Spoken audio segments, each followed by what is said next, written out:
এই দুনিয়াতে ওই মানুষটার কারোর কাছে ইজ্জত বা সম্মান নেই যে মানুষটার কাছে পয়সা নেই। টাকা পয়সা থেকে কখনো খুশি পাওয়া যায় না, এটা ঠিক, কিন্তু প্রত্যেকটি আপনার জীবনের যে খুশি পাওয়ার পেছনে অবশ্যই পয়সা বা টাকার ভূমিকা অনস্বীকার্য।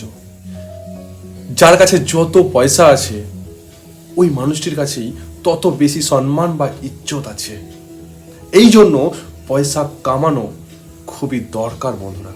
একটা কথা বলে না, মানি ইজ অলওয়েজ আলটিমেট। মানুষের কাছে প্রিয় হতে গেলেও আজকালকার অর্থনৈতিক যোগ্যতা লাগে। দেখবেন যার কাছে পয়সা নেই সে মানুষের কাছে প্রিয় থাকলেও কিছুদিনের জন্য, কিছুদিন পরেই সেই মানুষটি তার কাছে অপ্রিয় হয়ে যায়। কথাটি শুনতে খুব খারাপ লাগছে, তাই না? কথাটি শুনতে খারাপ লাগলেও এটি বাস্তব। বাস্তবকে মেনে নেওয়ার চেষ্টা করুন। তাই এখনো সময় আছে, শিখুন অর্থ উপার্জনের কৌশল। ঘরের মধ্যে বন্ধ না থেকে আমার সুরে বলুন, থাকবো না বদ্ধ ঘরে, দেখবো এবার জগৎটাকে কেমন করে ঘুরছে মানুষ যুগান্তরের ঘূর্ণি পাকে।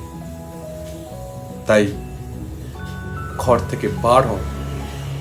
আপনি যদি অর্থ উপার্জন করতে চান তবে আপনাকে একে চালাতে হবে, ব্রেনকে চালাতে হবে, আপনাকে শিখতে হবে। You have to learn how, কিভাবে আপনি অর্থ উপার্জন করতে পারবেন। ভাবুন আর সেটিকে অ্যাকশন অফ প্ল্যানে কনভার্ট করুন। Thank you so much for watching my video. এমনই ভিডিও নিয়ে আবার আসবো আপনাদের সামনে। এখনো চ্যানেলকে সাবস্ক্রাইব না করে থাকবে, চ্যানেলকে সাবস্ক্রাইব করুন। সুস্থ থাকবেন, ভালো থাকবেন, সদা সর্বদাই নিজের খেয়াল রাখবেন। জয় হিন্দ, জয় ভারত।